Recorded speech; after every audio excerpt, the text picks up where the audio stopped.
I thought about putting ginger ale in this because that would be on theme, but I remembered that I hate ginger ale, so we're just going with coffee.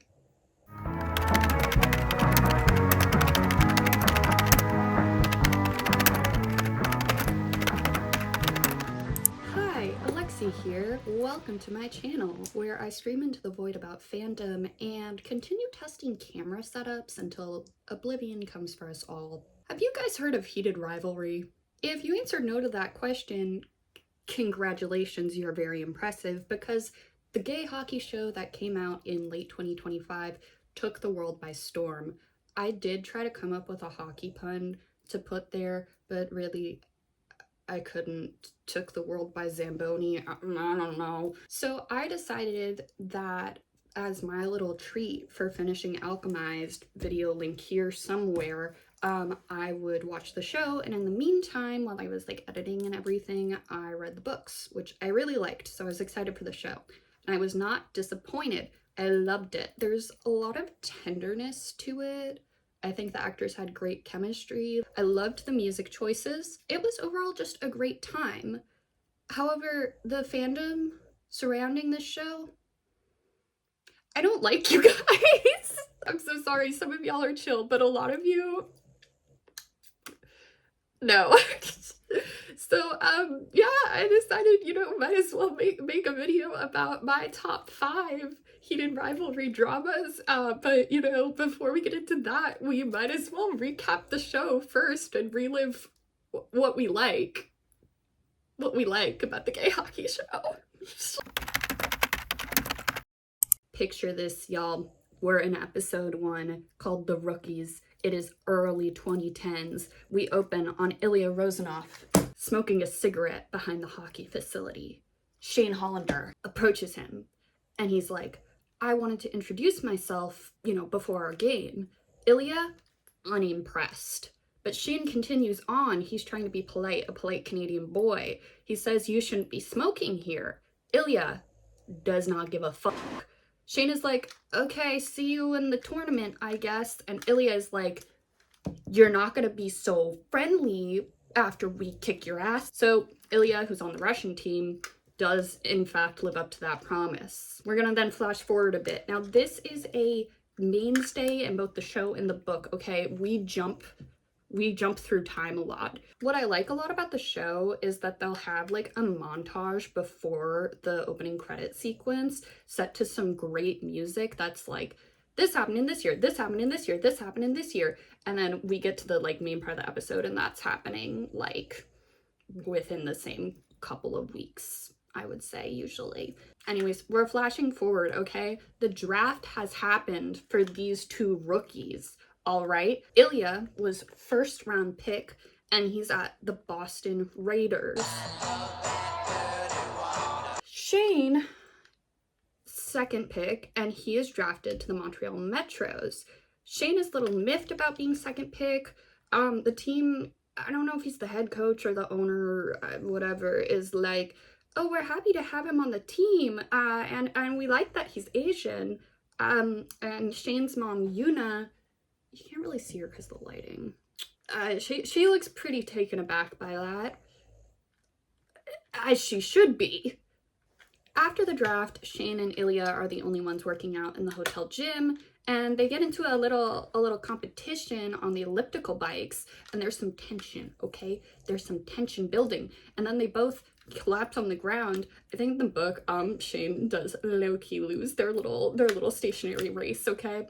But yeah, they collapse on the ground and they kind of talk for a bit. These men are eyeing each other up though, okay? Ilya offers Shane some of his water because Shane forgot his. Shane, that's how you get injured, okay? Not drinking enough water. Oh my god. Ilya is Russian. Oh my goodness. That's crazy. And he actually hasn't spent that much time in the States, so he like kind of hesitantly asks Shane if Boston is nice. And Shane like offers him this moment of reassurance and is like, yeah, it is. And even though they're just straight see what I did there, up rivals right now, this is very sweet. I think this kind of sets the tone for the show of like, you know, them having a rivalry, but ultimately being nice people. Flash forward another 6 months. We are in Ontario. Ilya gets a phone call from his brother Alexei. Why do people always choose the name Alexei as their, like, Eastern European name? People. But yeah, he gets a phone call from his brother Alexei, and Alexei asking for money. It's clear that they don't have a great relationship. Also, then his dad calls. There's his dad. We don't like him. He can stay behind the mug. We learn that the Russian team that Ilya was on for this event lost to Czechoslovakia, bringing a lot of shame on the family. And the dad is mad at Ilya specifically for this. Then they lose to Montreal and Shane is like, see you in October. So the rivalry growing. They do an ad together, which was Ilya's idea, and the ad is also rivalry related. It's the name of the show. And afterwards, they're both in the showers, and they're communal showers because the ad was taking place at a, like, hockey rink, right? And Ilya is sort of looking Shane up and down, you know? And then Ilya is like, okay, well, what if I came over to your room at, like, 9? And Shane is like, I mean, okay, yeah, I guess we can just, like, talk or something. Then Ilya comes over, and guess what? They hook up. By the way, I learned in college that some people, when they say hook up, they mean, like, make out as opposed to have sex. And when I say hook up, I do mean more than making out, okay? By the way, this is also less than 20 minutes into the first episode. We find out that Ilya has hooked up with men before, specifically his coach's son in Russia, who's like the same age as him. Yes, this comes up again later.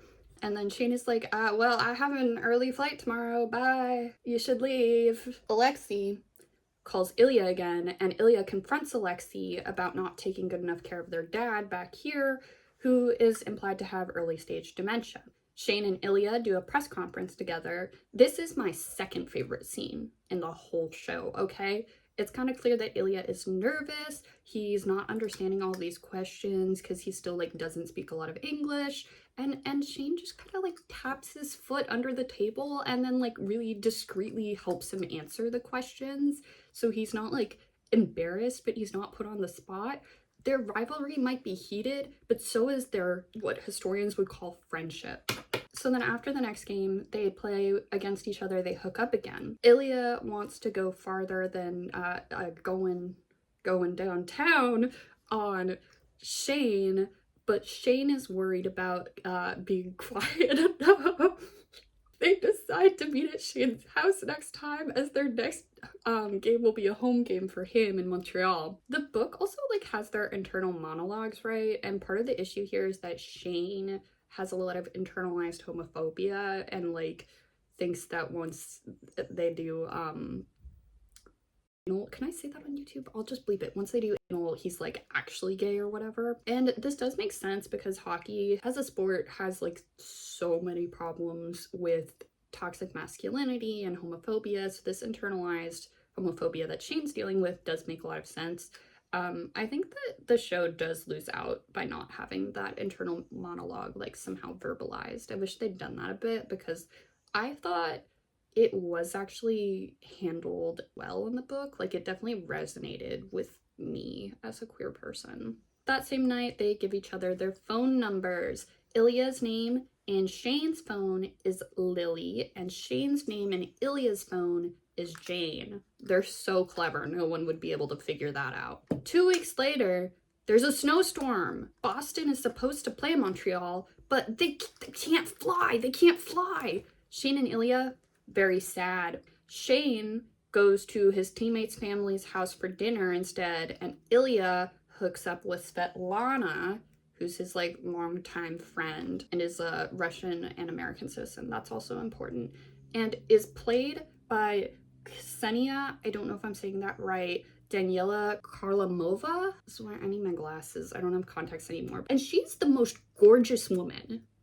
She's so talented, and she's so gorgeous. Like, Shane, you gotta lock in, okay? You got two beautiful people. Oh my god. 4 weeks later, Rookie of the Year is happening.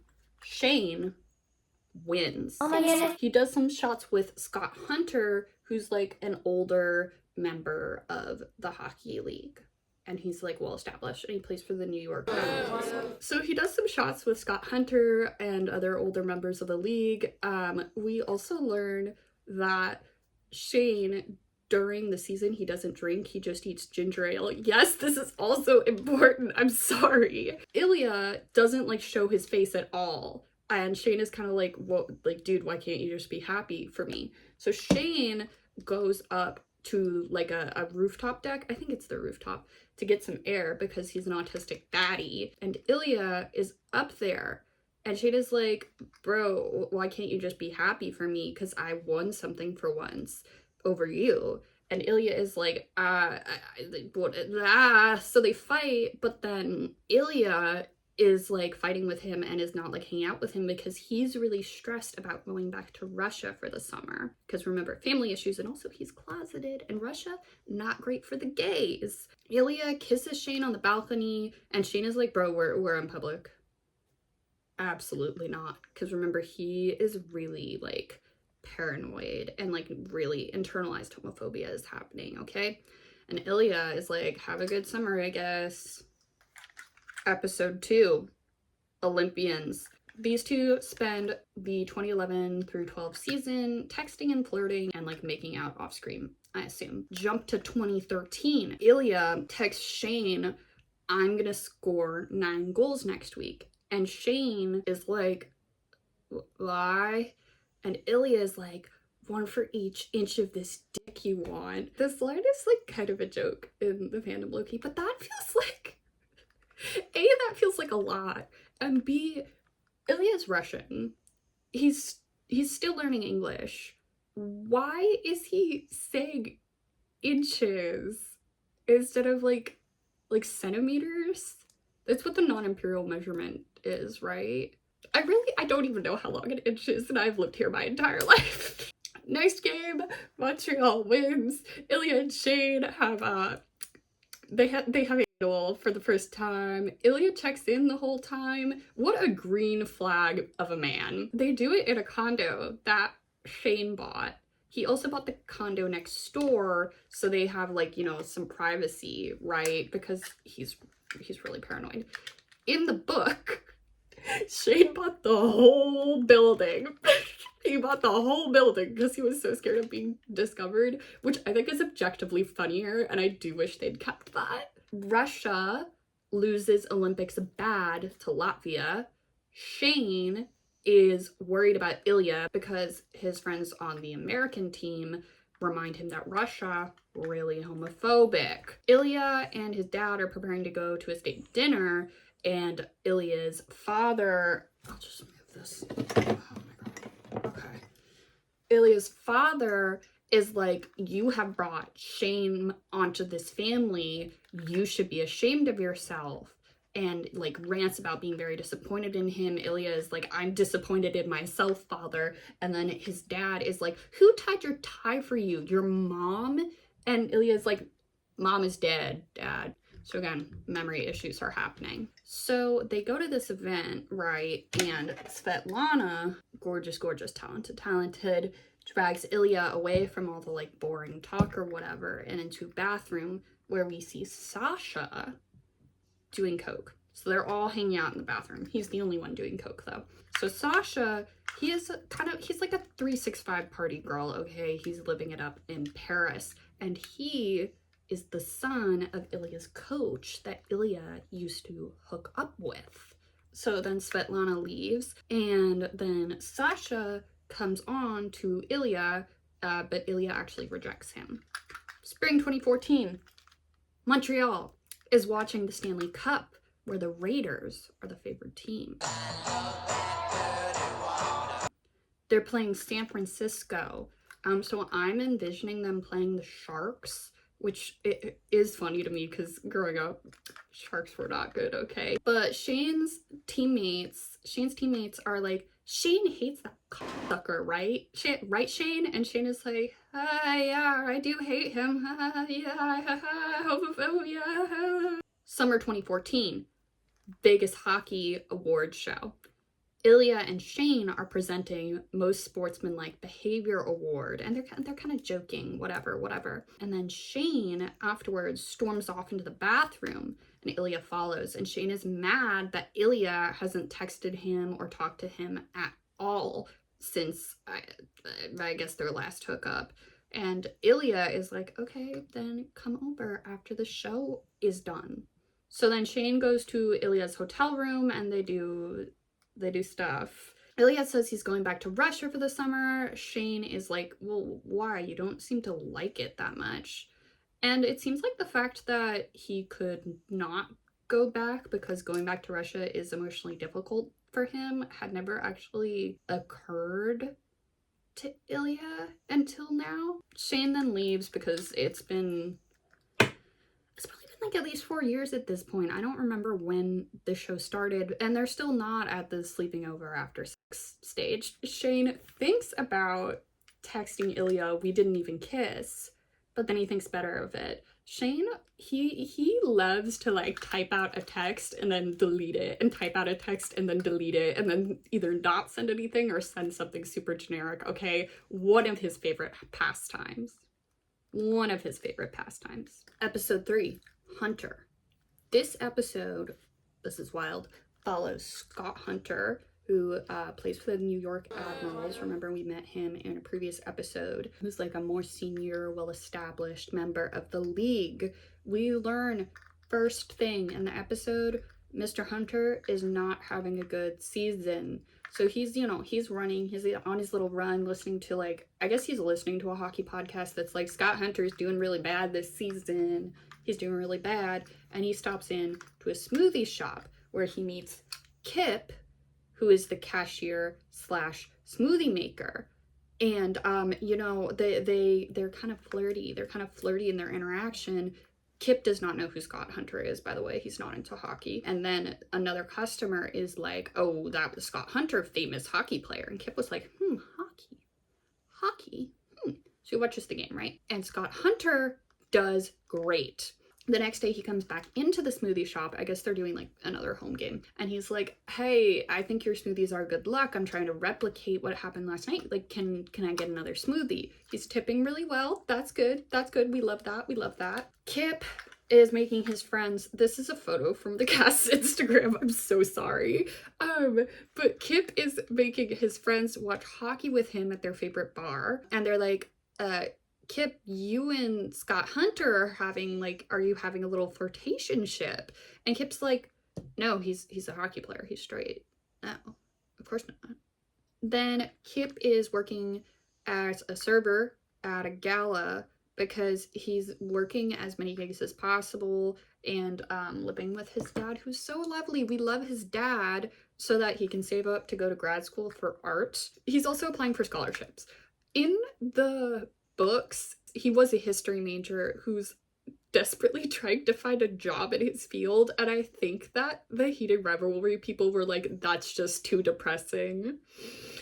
Given the job market right now, that's just too depressing, guys. At this gala that he's being a server at, he physically runs into Scott Hunter, and Scott Hunter, of course, is really nice about it, because Scott Hunter, nice to servers. We love that green flag of a man, right? Scott Hunter is like, oh, do you want to hang out once the gala is over and once you're done working? And Kip is like, that's gonna probably be a while. And Scott Hunter is like, I don't mind. So they do go back to Scott Hunter's house and they end up hooking up. And after that, Kip basically is living at his house, right? They are U-hauling like they're a pair of lesbians. I know lesbians that have U-hauled less than this couple. I think most of the lesbians I know have U-hauled less than this couple. They're impressive. Kip's friend Elena has figured out that Kip and Scott Hunter are dating and is kind of worried about Kip, as Scott Hunter can't really be out because, League is homophobic.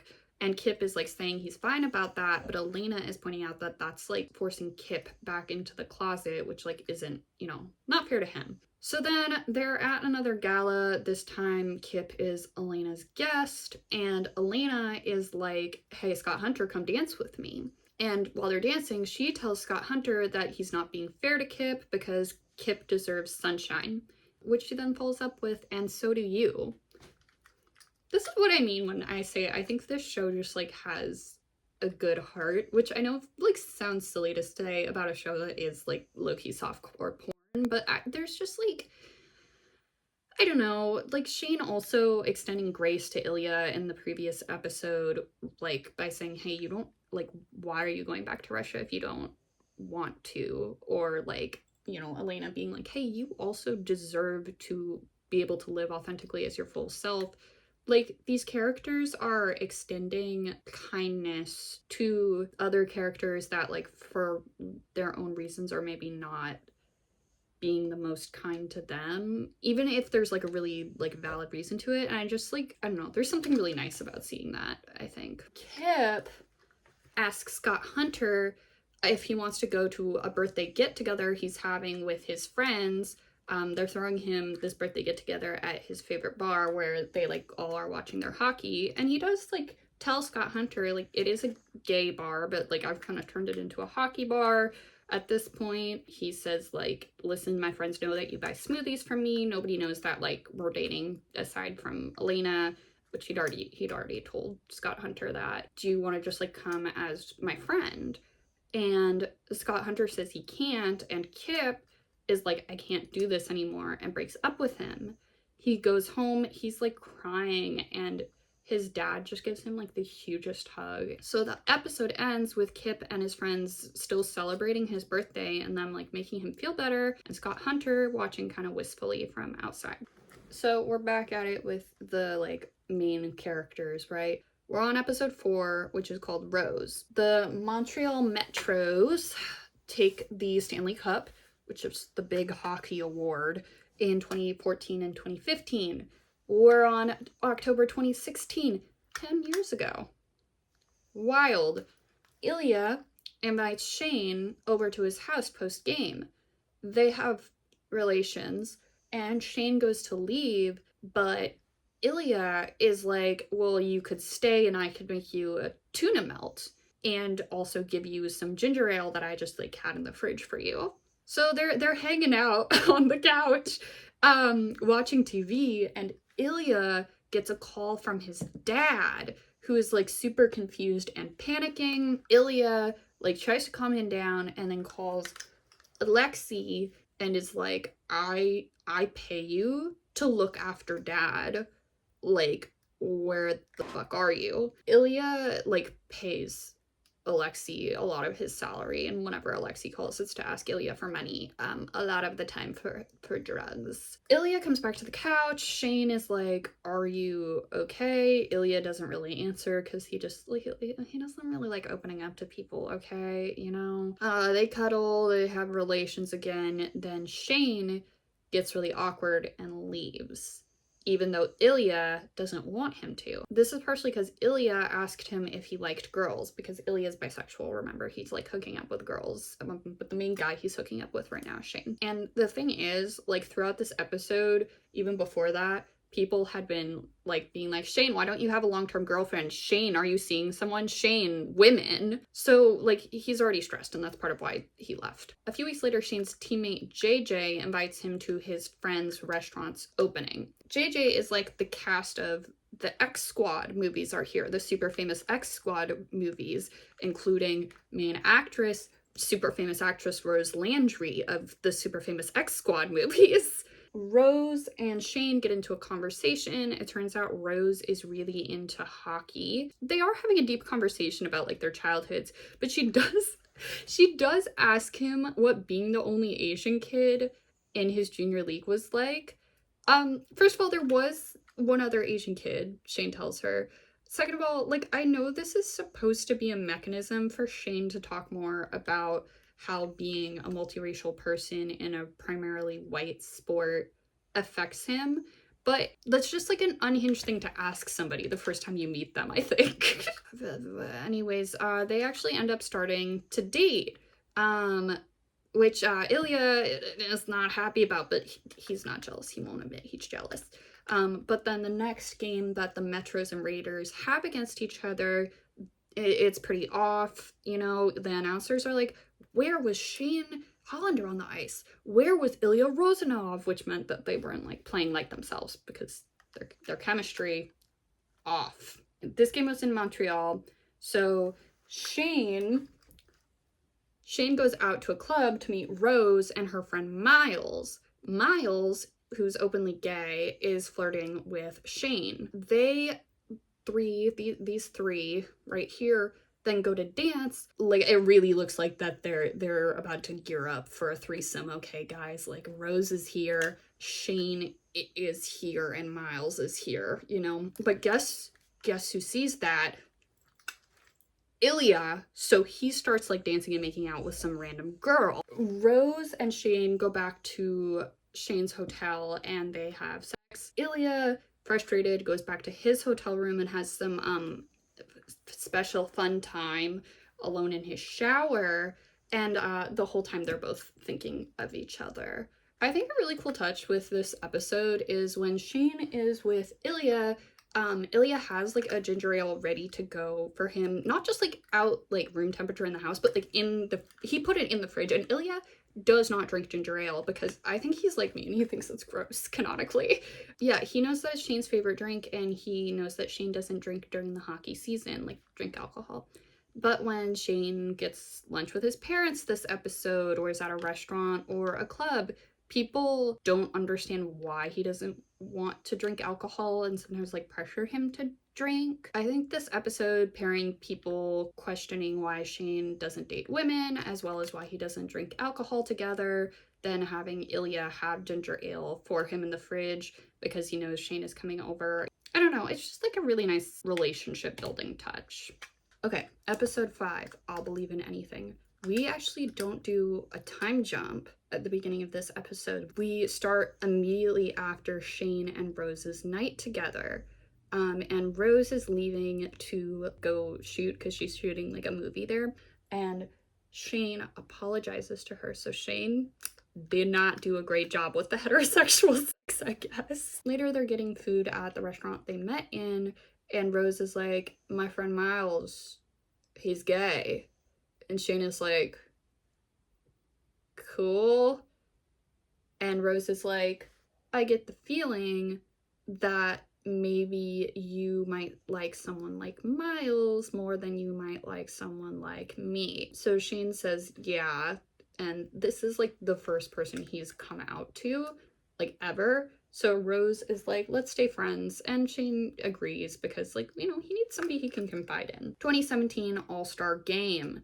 They're doing an East versus West thing. So Shane and Ilya are on the same team for the first time literally ever. The game is in Tampa and they're at like a resort, and there's a scene where Ilya is racing some kids in the resort pool and he keeps letting them win, and then he's like, Shane, I told them if they won I would buy them candy. Do you have money for the vending machine? And she's like, no. And that is my favorite scene in the whole show, okay? It was my favorite scene in the book. It was my favorite scene in the whole show because Shane and Ilya have just made up because Shane has told Ilya that he and Rose have broken up.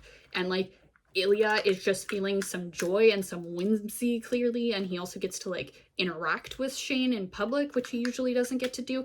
It's just so cute. This in the show is then intercut with clips of Shane and Ilya being able to play together and like winning the All-Star game.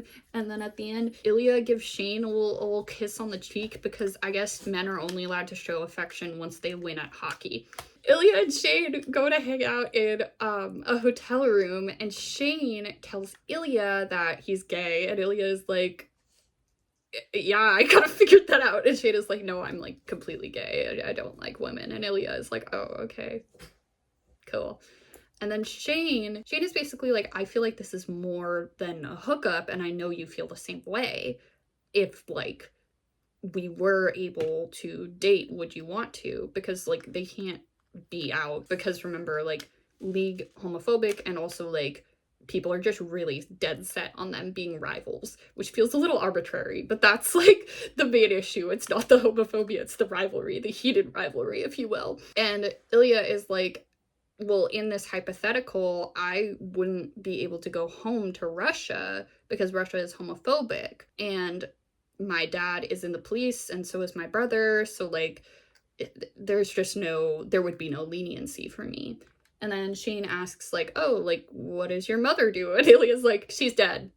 He also finally admits to Shane that his dad does have dementia, and Shane hugs him, and it's kind of like the first time that they've just hugged, and it's really, it's so sweet. It's so sweet. They're so sweet, guys. Okay, 2 weeks later, before a game, Ilya and Shane are together, and Alexei keeps calling Ilya, and Ilya's like, ignore. Before the game, Alexei keeps calling Ilya, and Ilya's like, ignore. So then the game ends, and Alexei, like, has kept calling, so Ilya finally picks up.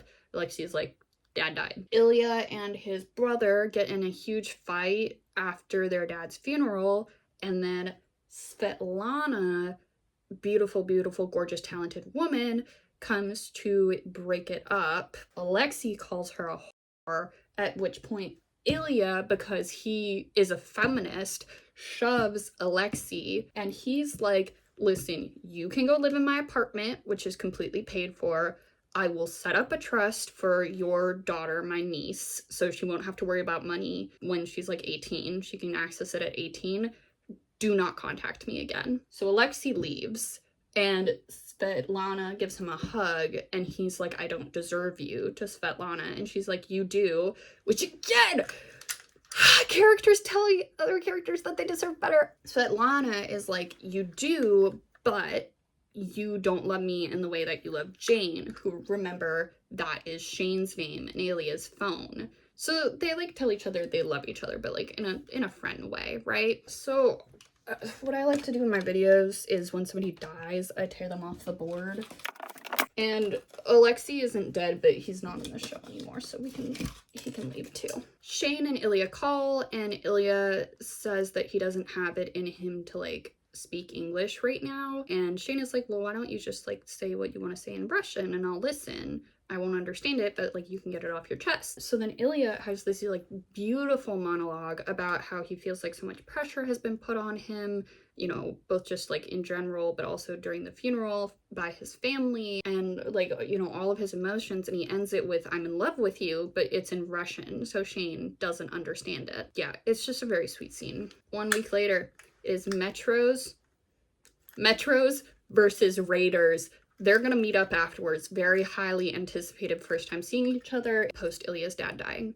But Shane gets checked by one of Ilya's teammates, and he falls, and he is down, okay? There are paramedics. They put him on a stretcher, and they're stretchering him off the ice. And like Shane, completely messed up and like dazed because of the pain, and he's like, you have to call my parents. And the paramedics are like, yeah, your coach is calling your parents. And then he's like, you have to tell him that I'm fine. And they're like, who is him? And he's like, Ilya, he'll worry. And they're like, okay, sure, whatever. Real ones who have read the book know that Ilya then stays up all night googling Shane's injuries. Shane has a concussion and a fractured collarbone. He's not gonna be able to play for the rest of the season. Ilya comes to visit Shane in the hospital, and Shane is pretty loopy on drugs, and he asks Ilya to come with him to his very secluded cottage in the summer instead of going back to Russia. Ilya says that he'll think about it, but it's in a way where he's like, I don't want to tell my concussed situationship that I will not be going to the cottage with him. Stanley Cup game. It is the Admirals versus, I don't know, some other team, and the Admirals, the New York team that Scott Hunter is on, win, and they're really carried by Scott Hunter. Like Shane's mom literally says, like, it is Scott Hunter's season. Scott Hunter, great job. You know, while this is happening and we see on the TV, like, all of the players is like families and friends coming onto the ice, and nobody is coming onto the ice for Scott Hunter because his parents are dead. His parents are dead. That's a little important. I should maybe have mentioned that. So like, while, you know, we're seeing this on the TV, Shane is kind of chilling with his parents at their cottage because their cottage is kind of close to his cottage. They're not like next door neighbors, but they're like close to each other, right? And Shane is packing for Russia, and then we see like we're not on the TV screen anymore. We're like in Scott Hunter's point of view, and he like beckons Kip, who's there with his dad and Elena, to like come down to the ice, and Kip is like, who, me? And Scott Hunter is like, yes, you. And so like Kip comes down to the ice, and all the announcers are like, wow, what a lucky fan that is, ha ha ha ha ha. And then Then Scott Hunter kisses Kip in front of everyone. I'll Believe in Anything by Wolf Parade is playing, and it's like, you're my sunshine. That's a Canadian band. I don't know why I gave them a British accent. And then it like pans back to the TV screen and they're like, you can see them on the TV like holding onto each other. It's so like, may that love someday find me, okay? And then Shane already getting up because he knows Ilya is about to call him because, you know, they're both watching, of course, and Ilya calling him and he's like, I'm coming to the cottage. Episode 6, final episode, The Cottage. Shane picks Ilya up from the airport in his very practical Jeep. It's like a British brand, but it's a Jeep, okay? It's a Jeep. And Ilya makes fun of him for it a bit. They're having a great time. In other episodes, we've seen Shane be very hesitant to kiss Ilya in like Ilya's high rise, for example, because there's too many windows. But, you know, in this episode, even though the cottage is secluded, there are a lot of windows and we don't see that same like paranoia anymore. And they're just, you know, they're having physical affection just fine. What else happens? At one point, they are sitting outside by a campfire and they hear a fuck sound. And Ilya is like, what, is there a wolf? What is happening? And Shane is like, that's a loon, my guy. And then does a little loon call. Ilya says that he might marry Svetlana to get American citizenship because he doesn't really want to be like on a Russian passport anymore. And Shane is like, don't marry Svetlana. And then Shane asks Ilya why he doesn't just like marry a woman for love because Ilya is like attracted to women. And Ilya is like, well, I have this problem. It will not go away. And, you know, he's referring to Shane, and Shane is like, do you want that problem to go away? And Ilya like hugs him and is like, never. So then later, Shane tells Ilya that he has an idea. Good for you, Shane. I love when men have those. He's like, Ilya, you could transfer to Ottawa, which is closer to Montreal, because you're like a free agent next year. We would no longer be in arch rival teams. And then we could start a charity together. So like that would also soften the rivalry and people wouldn't be super confused if they saw us together, which like it's a pretty good idea. Ilya's like, hey, we can work with that. We can work with that. And then while they're making out, Ilya tells Shane that he loves him. And then Shane is like, I love you too. I did not cry this episode. You cried this episode. This is a tone switch. We find out that Ilya's mom killed herself, that he was the one who found her, and that his stupid ass dad was like, oh, we're gonna just say it was an accident because we don't want to like reveal that your mom had mental health issues because that's seen as weakness. Shane suggests that their charity could be like a children's summer hockey program, I think, but like the important part is the proceeds of it would go to mental health organizations. And like Ilya just gets really emotional and he's like, she would have loved you like I love you. Next day, they're chilling by the lake. Very, very cute. Then they come back up and they kiss because they think, you know, they're secluded. But who sees them because he's in the driveway? Shane's dad. So Shane goes over to his parents' cottage, which is, it's a short drive away. And Ilya comes with him for moral support because he's a good, they're not like labeling themselves as boyfriends yet, but he's a good boyfriend, okay? Shane tells his parents that he wanted to come out to them, he just didn't really know how.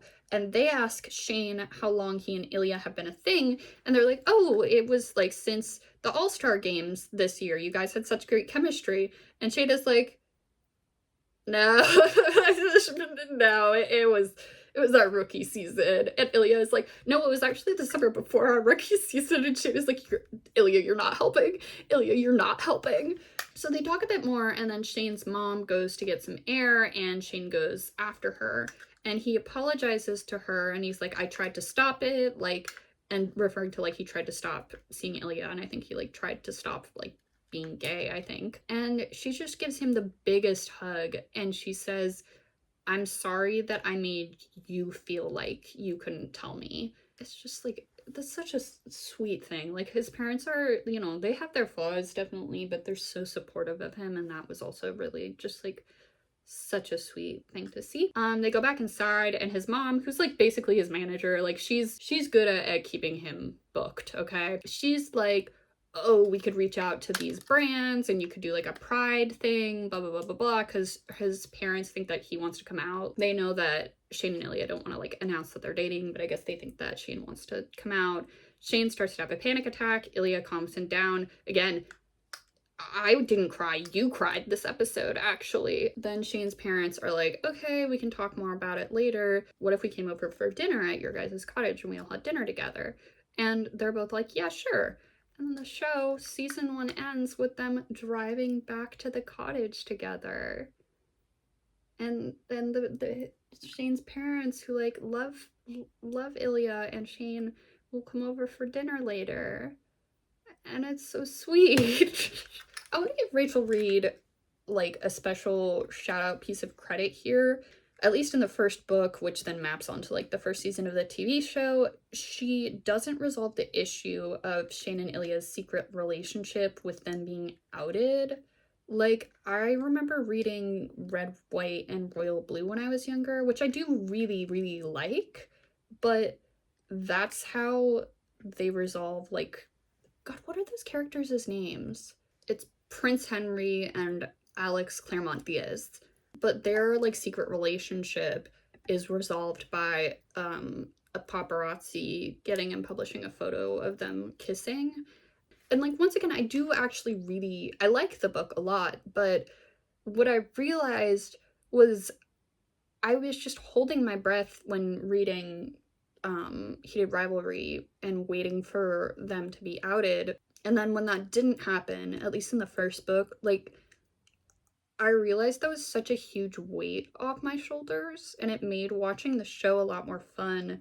And I hadn't really thought about like what it would be like to read a gay romance and not have to worry about the characters being outed as like a plot mechanism. And that, I think that was really healing for me. So I do want to give Reed a shout out for that. I don't know what happens in the later books. All that said, I knew that the Heated Rivalry fandom was going to be a problem. I saw that you guys were calling yourself loons, which leans pretty close to lunatic, which is kind of a problematic term, like call me a snowflake, but I don't think we need to be using that term anymore. It also appropriated my alma mater's state bird. And finally, at the end of the day, most egregious of all, it just sounds annoying. So let's get into my top 5 favorite Heated Rivalry dramas that happened. And by favorite, I mean, please guys, be normal.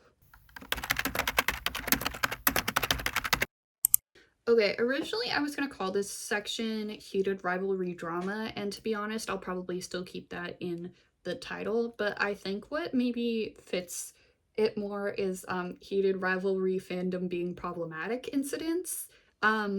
Yeah, so we have 5 incidents right here of the Heated Rivalry fandom being problematic. That's not all of them. I think if I listed all of them, this would be another 4-hour video, and this board, I would have to get a bigger pin board. But these are my 5 most influential ones, I would say. So the first one, we're starting off strong with problematic behavior number 1.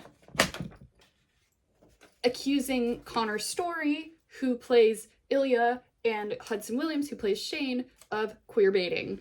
Basically, when the show first came out, people were saying that Story and Williams were queer baiting because they were playing queer characters but keeping their own sexualities private. And here's the thing, okay guys, real people can't queer bait. I can't believe it is 2026 and we're still having to explain this, okay? Queer baiting involves creators of a piece of media hinting that characters might be either in a relationship or members of the LGBTQ plus community, or both, either through certain phrases and actions within the show or how the creators and showrunners of the show talk about those characters. An example of the former is Castiel and Dean from Supernatural, and an example of the latter are Will Byers and Mike Wheeler from Stranger Things spoiler, like how the Duffer Brothers talk about them, right? As an aside, do you ever notice how like a lot of these shows that are famous for queer baiting start with an S? Like we've got Supernatural, we've got Sherlock, we've got Stranger Things. I think I'm onto a conspiracy theory here, guys. But yeah, real people aren't fictional. Don't know if you knew that. So that means that Williams and Story can't queerbait. Like, what? And people were also pointing out that it reminded them of a couple of years ago when Kit Connor was forced to come out before he was ready because fans of Heartstopper, the show he was on, were harassing him. His tweet about that, like, just as somebody who grew up reading Heartstopper, his tweet about that, like, still breaks my heart. But yeah, people don't owe you being out because of the characters they play. Heated rivalry, problematic behavior number 2. This is where y'all get real problematic, okay? The fandom's treatment of Miles. So I talked a little bit about in episode 4, there's that scene at the club where Miles is flirting with Shane. They're all dancing really close together. Like I said, it really looks like Shane, Miles, and Rose are about to have a threesome. It's like and like myself and other people who have read the book, we know that Shane is also attracted to Miles. But even if you hadn't read the book, like, I really just feel like Miles is like, he's just like flirting, man. Like, I don't, like, do y'all not know what flirting looks like? But some fans got real upset. They were like, Miles is being predatory towards Shane. He's not getting consent.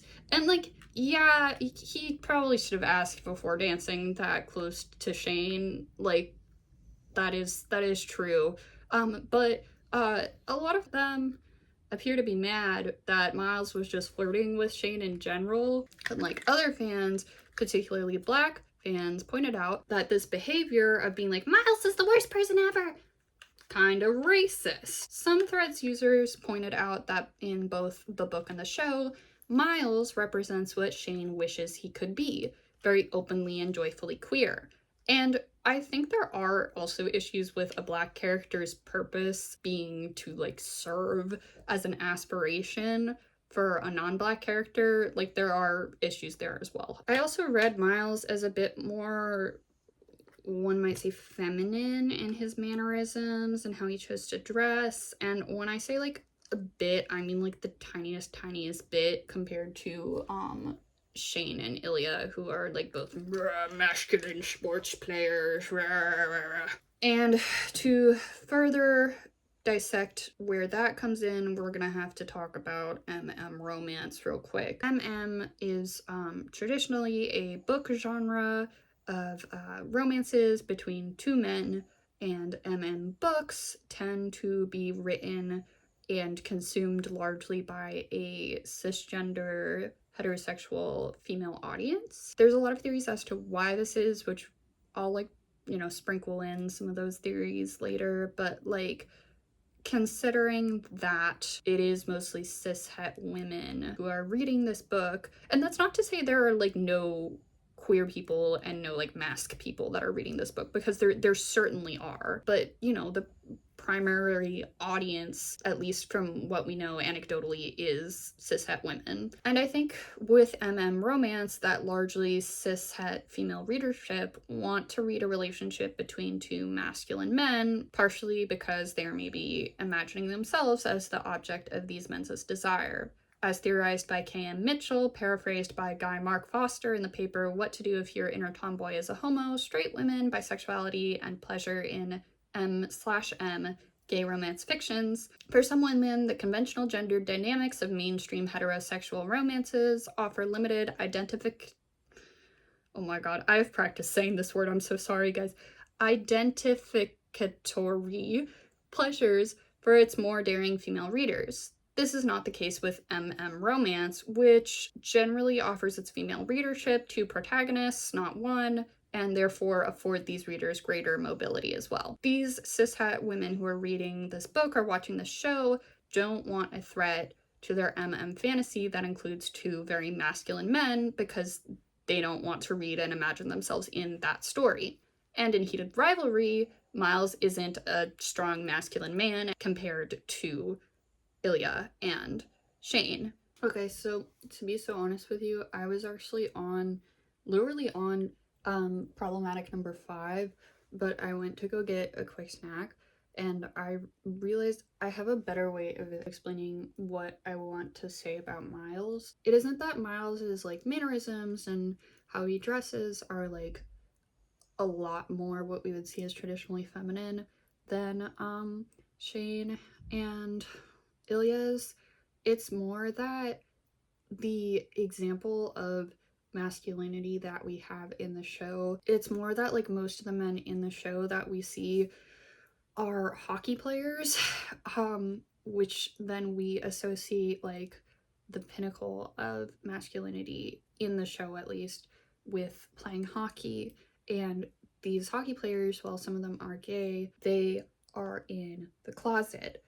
And Miles is not only not a hockey player, but he's also not in the closet. And because I think those two things are like kind of positioned as like the most masculine, then again, some people who watch the show see Miles as less masculine because he doesn't fit into those two categories. But yeah, I don't know if that explains it a little bit better. This idea that like Miles isn't even like that much less traditionally masculine than Shane and Ilya. It's just that Shane and Ilya are like hockey players, and that's the most masculine TM and in the closet. And Miles isn't those things, so therefore he has to be less masculine. I think it's all stupid, and I think we should let people be masculine or feminine no matter their gender, and I think that's all fake anyways, but I don't know. I'm not binary, so what do I know? Also, kind of side note, I guess he doesn't really fit into this stereotype that I think a lot of white women have of like a strong black man coming in to sweep them off their feet. Which, like, that's also not good. That's also not good, guys. If women, especially white women, are projecting attraction onto these male characters and this black male character isn't living up to their perception of what a black man should be due to his sexuality and how he expresses it, they're gonna have an adverse get him out of here type reaction, which is bad. So Miles isn't being considered a viable love interest, and additionally he's getting in the way of the pairing that you're supposed to root for by flirting with Shane.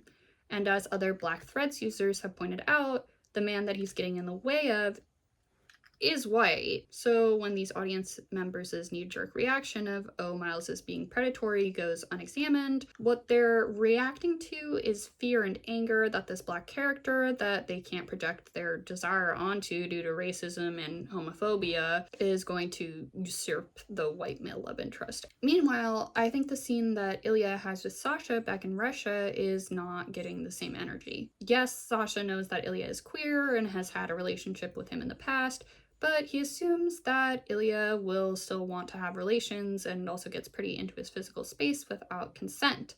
And the hatred aimed at Miles, that same energy is not aimed towards Sasha because Sasha is white.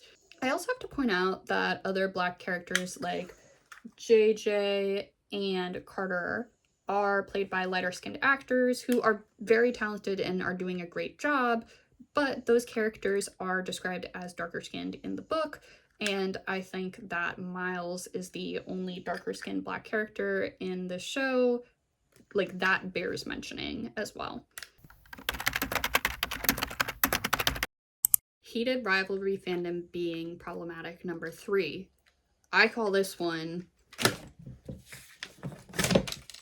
Sapphic Gate. That's hard to say, Sapphic Gate. It does look so good on paper though. I think this was literally January 1st. I was hungover and I was on my phone scrolling and I read this out loud to some of my friends that had come over. Okay, so this one user on Threads posted, "Heated rivalry is written by a queer woman. It's sapphic," as person on TikTok pointed out, and that's why it's filled with smut and wholesomeness. That's why it is seeped in horniness and care. That's why there is possibility at the end, and parenting the whole way through, and friendship at every turn. The patriarchal imagination could never. There were a lot of conversations that were already happening about how female authors were overrepresented in book recommendation lists and in like popularity, and how the space wasn't really welcoming towards queer men who are the very people who these stories are being written about, right? Allegedly, one would say. So queer men, especially queer men and masc people who are writers, had/have been pointing out this discrepancy. They'd also been pointing out that readers who are cishet women tended to ignore these criticisms. And no one was saying that like cishet women shouldn't write or anything like that. Like, I think Rachel Reed is a really good author, and like I said, I'm gonna read her other books, and I've read other really good books that were written by women. These authors were just pointing out the pattern that books written by queer men and queer masc authors were just like not being given the same energy. So considering this discourse that was happening at the same time, this thread, this post felt a little tone deaf. Let's break a few things down here, okay? The claim that Rachel Reed is bisexual gets thrown around a lot when people are discussing why cishet women who write are platformed over male writers, and like why that is problematic. And the thing is, we do know that her husband is bi and was heavily consulted when writing these books, but there's no actual written evidence that Reed is bi. Like, I think where that rumor came from was somebody was like, yeah, I remember her saying that several years ago at a panel. And just like I don't think the cast of Heated Rivalry should be forced to out themselves, I don't think Rachel Reed should be forced to out herself as bi or straight or whatever sexuality she is. But what I will say is that Reed did recently tell Q News, quote, "I'm not a man, and I'm not a gay man, and I'm not a bisexual man.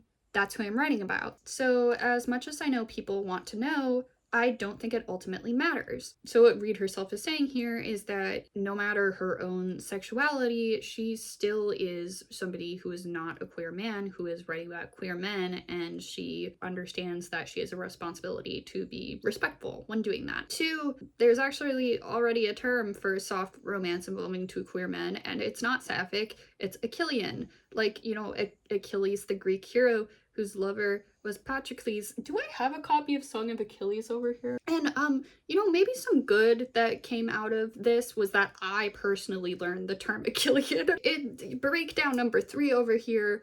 A lot of people, myself included, actually felt like this post implied that men were incapable of writing softness into their romance books, in particular romance books that have porn in them. And the idea that men are incapable of writing this care and friendship into smutty romance novels is itself quite patriarchal. And then number 4, this post ignores the fact that there are plenty of books, including sports romances, that are actually sapphic. And considering that those books are even more ignored than books written by actually queer men, this post felt doubly erasive. I don't know if erasive is a word, but if it is, it sure fits here. So what I will say was that this person who posted the thread did also post an apology. They said, "I want to clear something up. I had a take on Heated Rivalry where I used the word sapphic, and I offended a lot of different people. My intentions are one thing, my impact another. I meant it as the highest compliment to everyone who created the show, and I understand that is not how it landed." Also, when I said the patriarchal imagination can never, I didn't mean men, and I especially didn't mean gay men. I meant the patriarchal system we live in, especially the TV and film industry, and the world in general, one that is so entrenched in heterosexism. I meant to celebrate everyone involved in the show, and I realized that it landed in the exact opposite way. For that, I'm so sorry. HR, Heated Rivalry, is one of the most healing and beautiful and gorgeous things I've watched in forever. I should have worded my enthusiasm more carefully. It came out as an attack on gay men when it was the furthest thing from my mind. I deleted it as soon as I realized that was what people thought I meant. Gay men literally raised me and raised me daily. I'm sorry if you felt erased by my words. Do I think that this person was trying to be homophobic towards queer men? No. Do I think that she was actively trying to be anti-sapphic, especially considering that she herself is sapphic? Also no. Does the phrasing of "I'm sorry if you felt erased by my words" give me the ick? Yep. Overall, I think the apology is fine, but that last bit felt weird to me. Like, people did feel erased by her words. There's no if there. And, like, to be clear, I think that the person who posted this thread is, like, generally a good person and, like, engages in a lot of activism.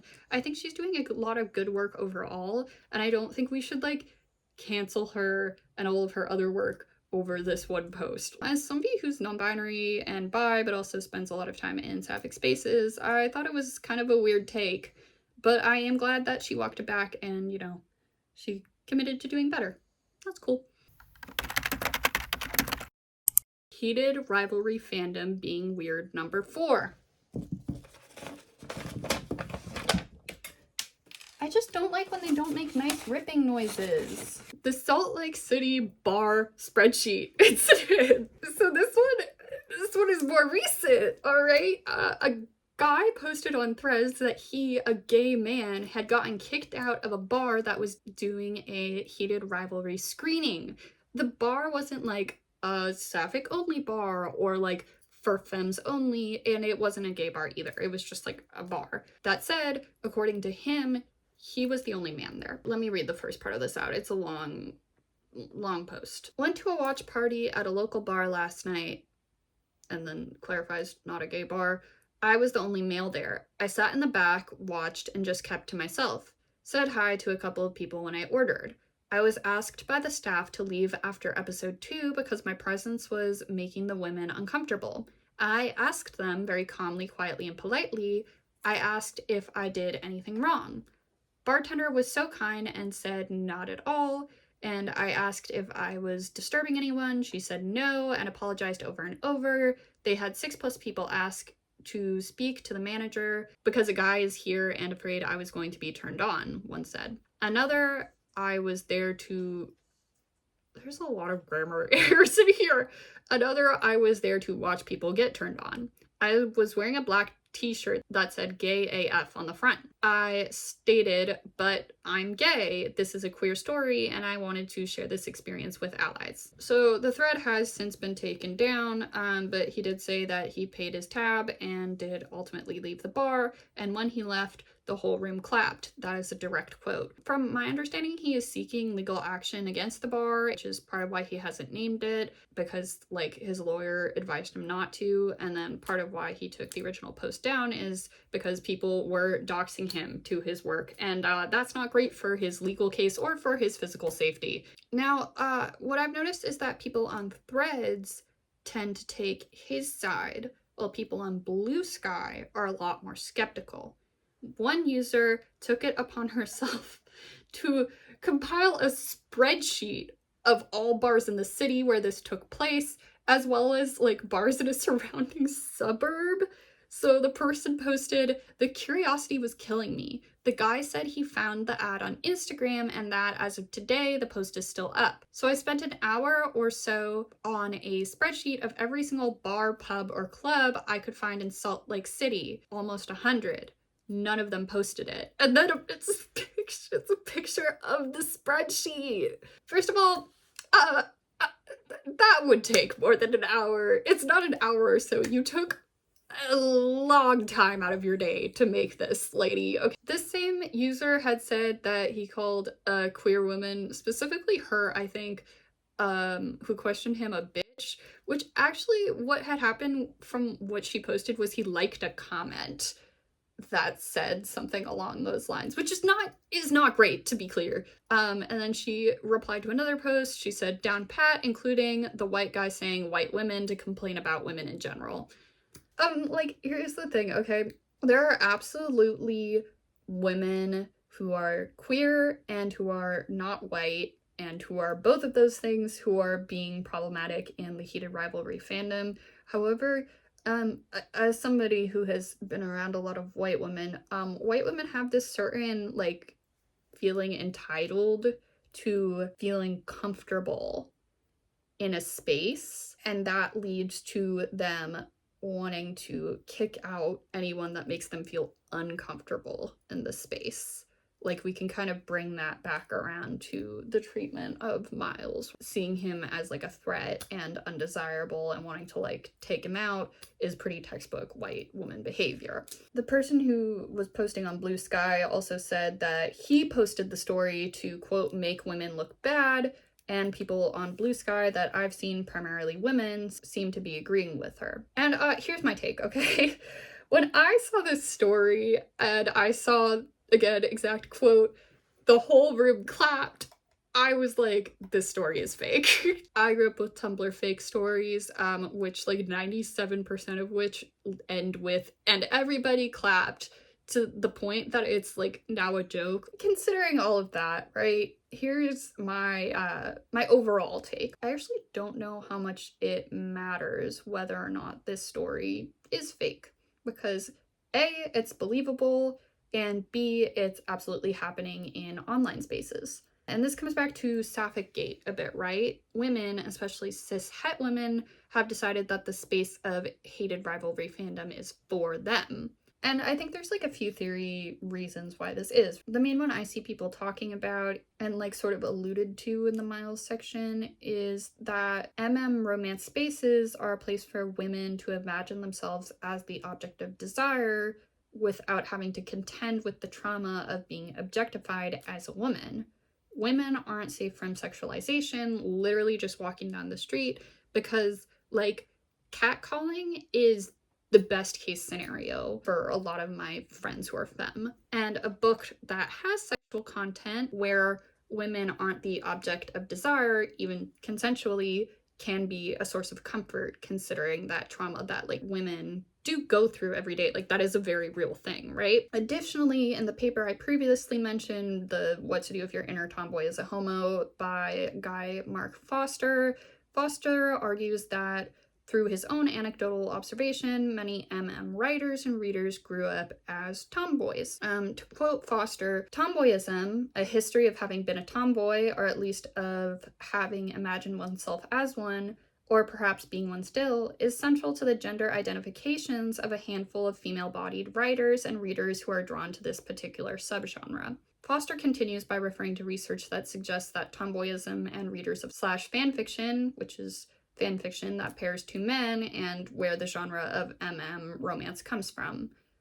Foster's theory is that romance gives cishet women a space to continue to play with their perception of gender in a way that hasn't been afforded to them since childhood. And as a non-binary person who is able to experiment with the way I express and think about my gender, often through slash fanfiction spaces, I do find this theory very compelling. I think that cis people aren't given the opportunity to experiment with their gender without judgment, especially as they grow older. Like, of course, men aren't given much of any space to play with gender expression at any age, but women are expected to grow out of tomboyism.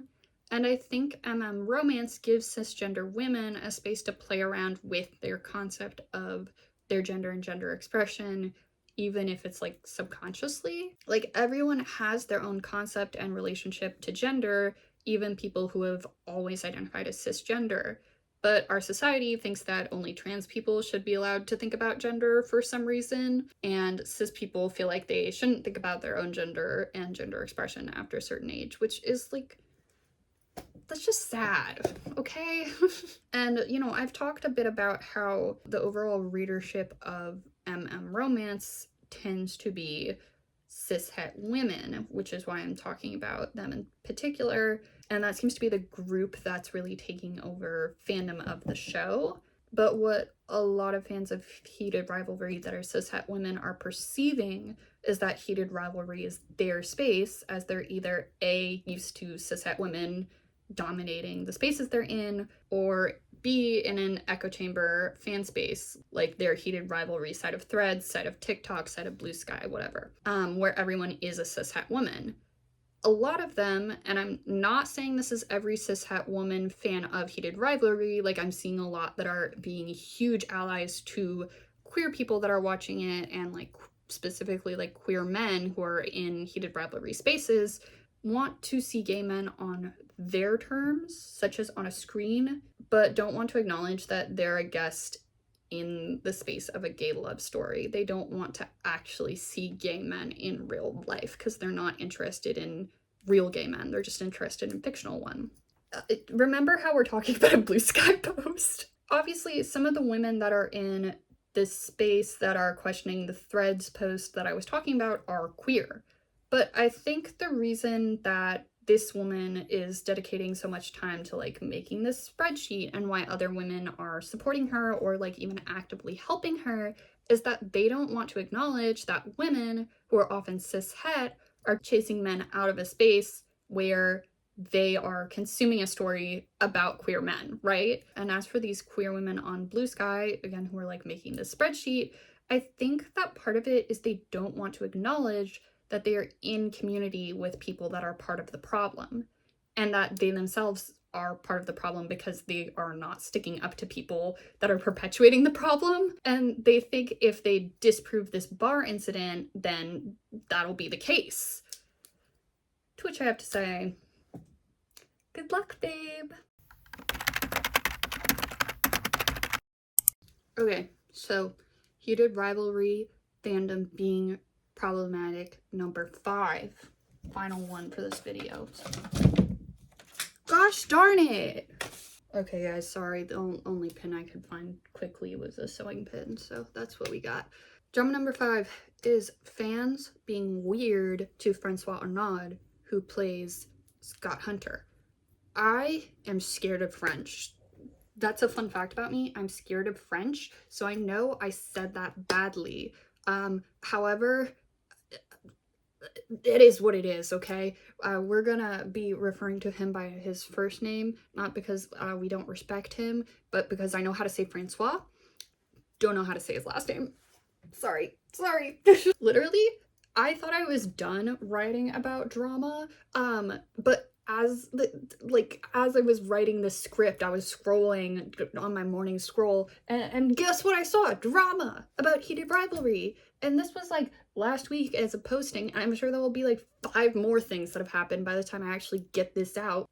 Apparently, people on Twitter got really mad at Francois, who actually is the only out queer member of the cast, I believe. But basically, they were mad at him for a few reasons. One, they felt like Francois over here had talked down about the show because he almost didn't even read the script, which then would have meant he like didn't play Scott Hunter. And they were saying like, oh, he's saying that the show is beneath him.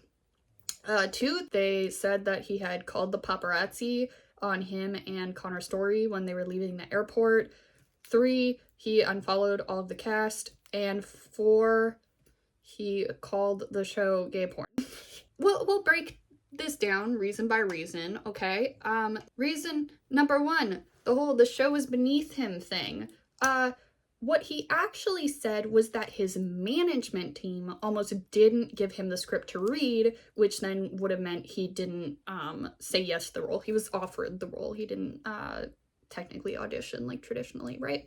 As he wouldn't have read it. And like literally the main point of the article was him saying that he has a whole new management team now because his management team didn't give him the script for that show, which he loves the show and like believed in it from the beginning. So yeah, pretty much the opposite of what, you know, people on Twitter were saying. Reason number 2. So what I read was that people were saying this because he followed the paparazzo, I think that's the singular for paparazzi, who photographed him in story on Instagram. And he was sort of smiling and laughing in those photos while Connor Story looked like visibly uncomfortable. And I don't think anyone can actually know whether or not he called the paparazzi on him in story. Like, only he knows that. I think that would be a weird thing to do. But yeah, I don't think him smiling and laughing are the smoking gun that people are acting like it is. Like, that's actually a really normal response when people are uncomfortable. Like, that's how I react when I'm in an uncomfortable situation. I'm like, yeah. So I don't think that him smiling and laughing means that he called the paparazzi. But then I think like another part of this is that people have been speculating that he and Story are in a relationship, as they've been like together a lot lately on the press tour. And some fans want Story and Williams to be in a relationship as their characters are in the show, and also like they clearly have a very close friendship and they're really like touchy with each other and joke flirt. I'm pretty sure that Hudson Williams is seeing someone though. And the reason we know that is because another paparazzi invaded his privacy. Anyways, so people, like some fans are living in this fantasy where Hudson and Connor are gonna date, and they're mad that Francois is like getting in the way of that. Even though we don't know if he and Connor Story are dating, and like, it's none of our business. I don't care. It's none of our business. Like, people can just have flirty little friendships, okay? But I guess the patriarchal imagination could never. Like, I don't, this is all just like so parasocial. Like, please, for the love of God, go touch grass. As for the unfollowing everyone thing, reason number 3, Francois told the Toronto Star, "What's happening is that I'm unfollowing everyone and Instagram won't let me do that all at once. You can only unfollow a certain amount of people over 24 hours, which I did not know at the time," he said. He's since re-followed the Heated Rivalry team, though he says they'll ultimately be unfollowed again. "I will unfollow everyone except Amnesty International," he vowed. This itself is because he's trying to pull back from social media, especially after the harassment that he's had to deal with. So yeah, there's no secret rivalry happening between him and the rest of the cast and crew behind the scenes, probably. We can never really know for sure, and I don't want to know for sure. None of my business. As for the gay porn thing, the real quote was from an interview with Deadline where he was talking about episode 3, which, remember, focused on his relationship with smoothie slinger and aspiring artist Kip. In the interview, he called the episode a different kind of porn category. Y'all, this is clearly him making a joke. Like, clearly he is joking that the episode has a bit of a different tone than the others, which makes sense because it's about a different relationship. But yeah, I'd actually recommend reading the whole interview. He has some really nuanced takes on Scott Hunter as a character. And the interview actually closes with him saying, "And there's something about those sex scenes in the whole show, even the Shane and Ilya scenes, that it's not actually about the sex, it's about whatever's going on between them. There's still 2 characters sizing each other up or giving in our case, it's communion." So in this same interview that's being used to prove that he's problematic, Francois also has this really lovely take on what makes the sex scenes in this show so good and how it's not just actually gay porn. People need to read. I think that most of the drama here feels parasocial and rooted in some fans of the show really wanting Story and Williams to be dating and then being bad at Francois for like getting in the way. Like I said, who cares? Go touch grass. Like, actually go touch grass. So I've decided to call this conclusion "You Don't Understand Hockey," and it's partially directed towards myself, actually. With Heated Rivalry's popularity, fans of the show have gotten into real-life hockey. And I think that these fans, a lot of whom are women, are facing a lot of misogyny for that. Like, as someone who got into hockey around the same time as Heated Rivalry coming out, I realized I was telling people a lot of the time, I'm not into hockey because of the gay hockey show, I'm into it because the Sharks are good this year. Which is true. I decided to start watching when I saw Celebrini was going to be in the Olympics for Team Canada, though. But eventually I had to take a step back and ask myself why I was so set on distancing myself from the female fans whose access point to hockey was Heated Rivalry. For me, watching sports growing up felt like an extremely gendered thing. And if women are able to get past that gendered barrier to become a fan of a sport through a show about 2 hockey players kissing, like, who cares? That said, I do think there are issues with fans confusing the NHL of Heated Rivalry with the NHL of our world. As longtime hockey fans pointed out, the NHL actually banned themed warm-up jerseys in 2023, literally because there was controversy surrounding pride jerseys. Like, some players would be like, it's against my religion. They banned the theme jerseys to like prevent controversy. just say you hate gay people, right? And Pride tape on hockey sticks was also banned, but that ban was lifted by October of 2023. And that actually was in large part because Arizona Coyotes, is it Coyotes? I see people like abbreviating it to Yotes, so I assume it was Coyotes. But anyways, this player, Travis Dermott, just used the tape anyways, even though it was banned. Other people pointed out the league also is the only of the 4 major North American sports leagues without a specific domestic violence policy. Content warning, content warning. I'm going to be discussing sexual assault here, including sexual assault of a minor. I will have a timestamp on the screen if you want to skip this section. In 2025, 5 Canadian hockey players that were being sued by a woman alleging that they had sexually assaulted her in 2018 were acquitted.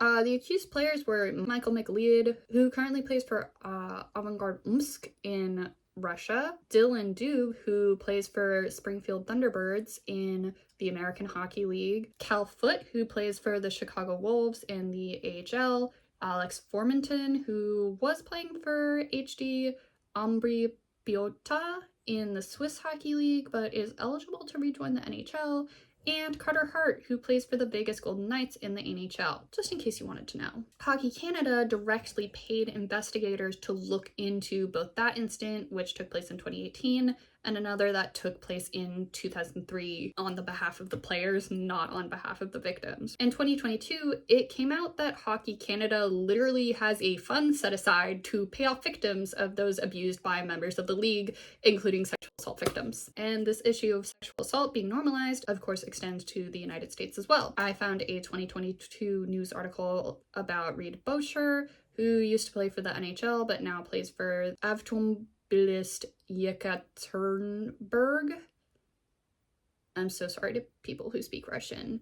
In the KHL, and the article talked about how he sexually assaulted a 12-year-old girl when he was 17. Her family was hosting Boucher for the USA Hockey National Team Development Program in 2011. USA Hockey knew about the incident and just removed him from the team. Hi, editing Alexi here. I misspoke here. What actually happened is they just removed him from the host home. They didn't remove him from the team. And also, within the following years, he was caught soliciting nudes from underage teenagers. The victim, quote, said she feels USA Hockey buried it, the incident, and should have done more. And when NHL teams and execs are capitalizing off this hockey show, and like some fans of the show are buying into that image, but you know that the league is homophobic and literally has a fund to pay out sexual assault victims, it just all feels bad. Recently, Zach Sullivan, who is considered the first out hockey player in like UK professional hockey, posted some reflections on heated rivalry on his Instagram. I am going to be direct quoting him for a bit here. So Sullivan wrote, "It feels at times like parts of my life are being played out in front of me on the big screen. I don't know if that makes me feel angry, upset, acknowledged, or happy. I'm deeply conflicted." He continues, "I love this show for what it brings to the LGBTQ plus community and how it challenges the world of ice hockey to be better. At the same time, I hate this show for the personal trauma that I have relived through every second of watching it. It felt like I was watching 2 very talented and undeniably handsome actors act out parts of my life." While he appreciates the show is bringing LGBTQ plus fans to the sport, and that the show normalizes LGBTQ plus relationships in sports, quote, "I feel as if the psychological and mental trauma that a closeted LGBTQ plus athlete lives through in a hypermasculine and overtly homophobic sport has been totally disregarded. The psychological impact that conformity has on young male athletes, the culture, the molding of young athletes to be robotic and conform to a culture to change their personalities to fit in, to create another hockey bro that will only ever think or act for the greater good of the team, the fact that hockey players are told from a young age to suck it up, man up, and taught to never talk about their emotions, let alone their sexuality." He continues, "I'm in utter disbelief at the disparity between how professional ice hockey is in real life versus how it is portrayed in the show. The language in the locker room, the body language of the players, even down to the smaller details of Hollander wearing his blue laces in the opening hockey scene. The summer workouts of chest press and long-distance running, Hunter taking 2-hour runs on game days, the pre-game speeches by Rozanov, none of which are accurate representations of the day-to-day life of a professional ice hockey player. Sullivan said that the restaurant scene where Rose asks if Shane might be gay would have been his worst nightmare, and he would have bolted out of the restaurant and never spoken to that person again had it happened to him. He says, "I genuinely believe that the show will be a net positive for the LGBTQ+ community. However, I also strongly believe that this show will not help professional ice hockey players that are struggling with their sexuality, and I genuinely hope that I am proven wrong." Already, you can see on social media, whenever two hockey players show any kind of kinship or friendship in a public setting, the rumors and comments are questioning their sexuality. Sullivan concludes, "I feel Heated Rivalry made a conscious decision to play a gay romance inside of the world of professional ice hockey, but portrayed that setting without thinking of the recourse it would cause." And I've seen people tell Sullivan, "Oh, you should read the books. Shane's internal dialogue deals with this," or "this comes up in later books." The people who are responding this way aren't actually listening to Sullivan, though, or looking at the NHL's history. And like, as a queer person watching Heated Rivalry, then observing the fandom surrounding it, it took the show's cishet woman audience an embarrassingly long time to figure out that the villain of the show was the NHL. The NHL is responsible for pitting Shane and Ilya against each other and creating a culture where they, along with Scott Hunter, feel that they cannot come out without their careers ending. But what's extremely frustrating is that, again, primarily cishet women are not putting together that the NHL of real life is an even bigger villain than the NHL of Heated Rivalry. And to take this a step further, these cishet women fans who harass Francois or go to hockey games with signs telling players to kiss, they're perpetuating this culture that doesn't allow queer men, both out and in the closet, to just be, which in turn closes that closet door even tighter because the players don't want to betray their team by playing into what these Heated Rivalry fans want, I assume at least. Obviously, not every cishet woman is engaging with the show's actors or real-life hockey players in this way, but like, so many of them are. And I wonder if they know that due to their harassment and fetishization of players, they're perpetuating the NHL's homophobic culture. I don't know if y'all are prepared to face the fact that you're the villain behind the villain.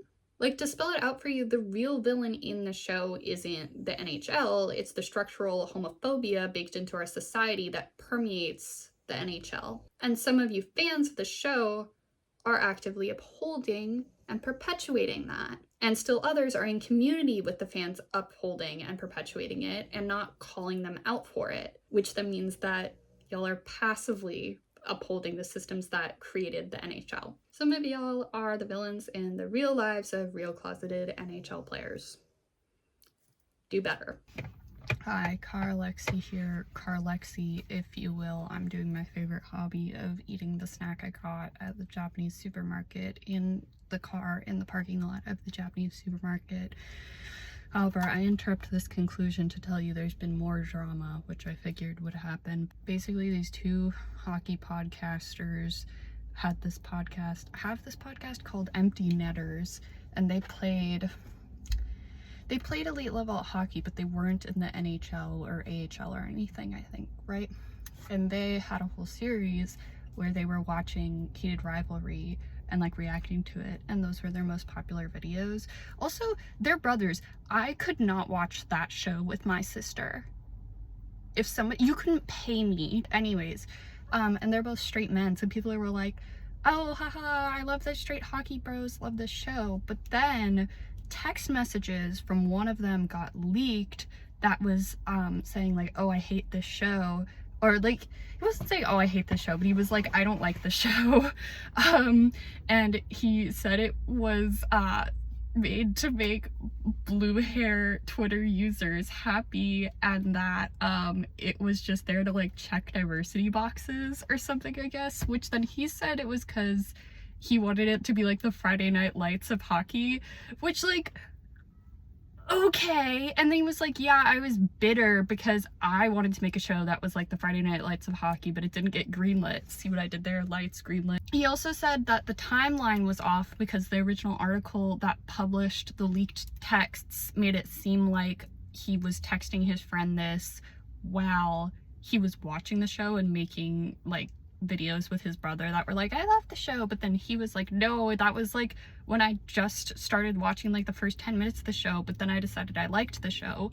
And he did a whole apology, and it's like hella long, and it's on YouTube. And I'm gonna be so honest, I like read books that were formerly fan fiction, usually for this channel, and I found this video the most exhausting one I've made, just because there is so much drama happening, and it's enacted by straight people and often like straight white people in this space for this show that is about gay people. But this guy's like 7-minute apology didn't actually address the whole like blue hair Twitter and the diversity boxes comments, which are like honestly the most harmful.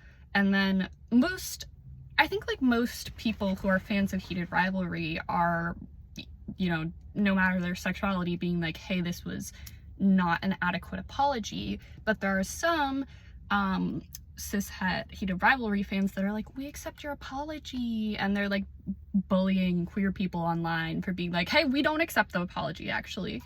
And get in your lane. At this point, I'm exhausted. Get in your lane. The cishet audience that is watching this show, they, like I said, they want to engage with queer people on their own terms, and their own terms is just on their TV screen and not in real life. So they don't want them in their space, they don't want them going to their screening at a Salt Lake City bar, whatever, right? And then the other thing is they want those gay people on their screen to be digestible, if that makes sense. They're not saying it, but they don't want the gay people on their screen to be the type that like make being gay their whole personality. I would argue a large point of the show is that you know, Shane and Ilya and Scott Hunter should be allowed to just act gay if they want. And it also doesn't surprise me that these two hockey bros were acting that way and aren't apologizing for the comment, like the blue-haired Twitter comment. Basically, cishet consumers of this show don't want characters and fans of the show to be too gay. They want them to be digestibly gay, you know? My main takeaway from this is what my takeaway has been all along, which is that I don't think men should be allowed to have podcasts anymore. Taking it back over to conclusion, Alexi, I guess. Alrighty, guys, some closing housekeeping for you guys.